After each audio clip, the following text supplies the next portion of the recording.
Hello friends! Today I'll explain to you about Tangram.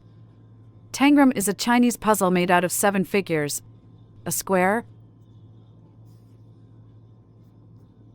a parallelogram, and 5 triangles of varying sizes. The game consists of adding letters, numbers, silhouettes of animals, plants, people, and anything else from geometric shapes. Each figure must have all 7 pieces. One extra condition: the figures should not overlap. Making a square is the Tangram's initial task.